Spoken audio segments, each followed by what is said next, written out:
Ek en jy is dan nou al twee gebore wenners. Ons het hierdie behoefte om te wil behoort. En hierdie natuurlike behoefte word geaktiveer deur ons vryheid van keuse. Nou as jy die kombinasie so by mekaar sit, behoort dit nogal 'n goeie kombinasie te wees, want ons het min of meer 'n idee waar ons op pad is. En dan skop die tweede natuurlike behoefte in. So nog nie oor hom gepraat nie. Ek wil hom graag gou met jou deel. Hierdie tweede natuurlike behoefte is leierskap. Almal is gebore om leiers te wees. Elkeen van ons het die vermoë om 'n besonderse leier te wees. Nou daar is mense wat vir my sê, nee, hulle stem nie saam nie. Ek kan nie dink dat ek 'n gebore leier is nie. So is my vraag aan jou.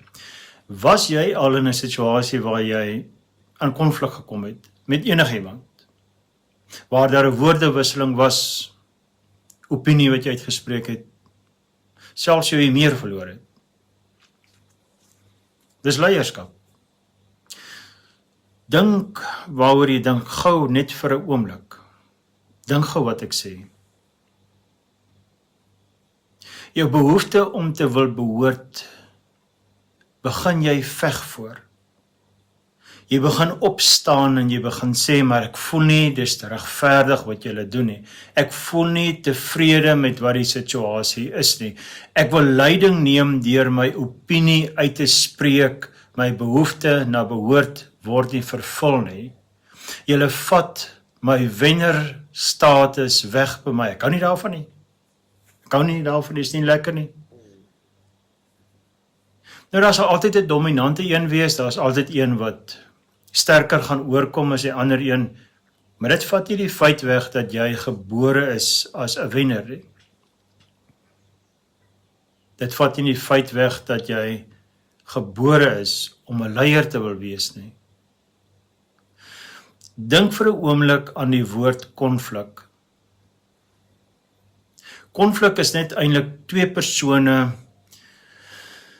wat hulle leierskap tentoonstel binne 'n gesprek.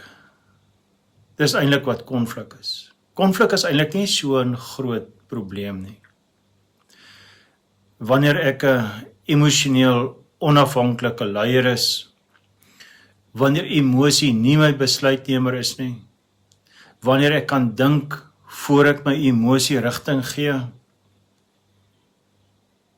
dan kan ek identifiseer wat hier gebeur en ek kan oplossings begin vind in die konflik.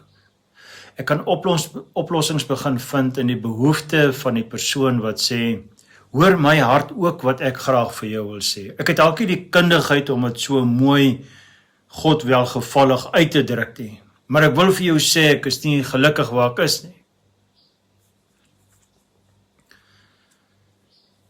So konflik is eintlik 'n positiewe ding. Konflik is eintlik 'n taal wat ek en jy met mekaar praat. Die vraag is net, kan ek en jy luister na die taal wat die ander persoon sê? Is ons bereid om in beginsel te luister na die groter prentjie van hierdie konflik? En wanneer ek geluister het aan die groter prentjie van die konflik, te dink wat hierdie persoon vir my sê, my emosies rustig maak en daarvan af begin om die detail uit te sorteer, wat is reg, wat is verkeerd, wie is reg, wie is verkeerd. En daar's 'n klomp faktore wat dit kan veroorsaak. Die een persoon het dalk die vermoë om die voordele, die nadele, langtermyn gevolge van ons besluit raak te sien en dit te promoveer, en die ander een is dalk vasgevang in 'n wêreld waar hy of sy net die voordele wil hê. Dit gaan net vir die hier en vir die nou. Dan kan ons in 'n konflik ingaan. Dis eintlik twee verskillende wêrelde wat ons net iewers by mekaar moet uitbring om te kan besef wat is reg en wat is verkeerd. Nou die moeiliker een natuurlik ook is, en ek kry so half lag, want dit is maar die stryk waarin ons almal van tyd tot tyd trap. Ons almal bereken in die gesprek, bereken net die voordele. En nou wil net voordele trek uit dit. As jy bereken glad nie die nadele en die langtermyn gevolge van die besluit nie, jy wil net jou behoefte na behoort onmiddellik vervul hê. En ja, dan maak ons maar 'n foutjie.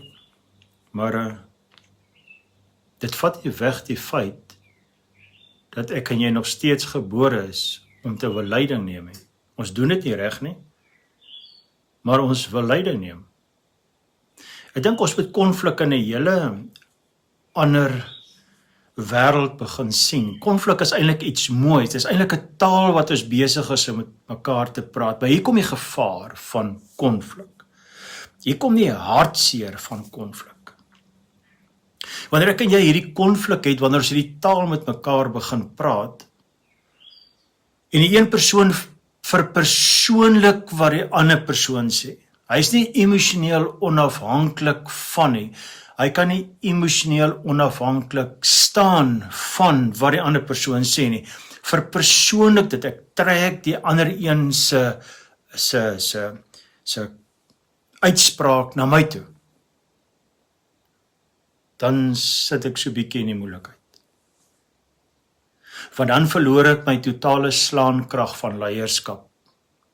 Want die oomblik wat ek begin verpersoonlik, verdedig ek luister nie meer. Nou kan ek vir jou maklik vertolk, want ek het dit ook nogal baie in my lewe reg gekry aan die verkeerde kant van die lyn. Tot ek so met jare moes geleer het, maar daai som klop nie so heeltemal lekker nie.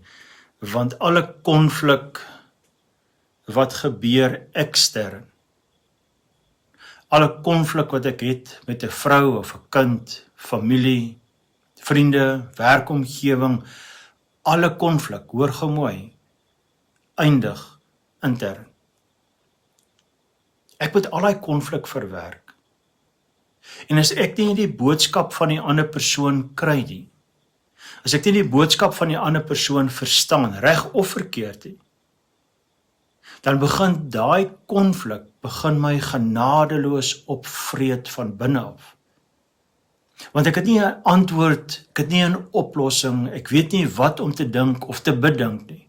My emosie raak die besluitnemer. En dan sien ek konflik in totale verkeerde lig. Konflik is eintlik 'n baie positiewe taal, as ek daarna kan luister, emosioneel onafhanklik.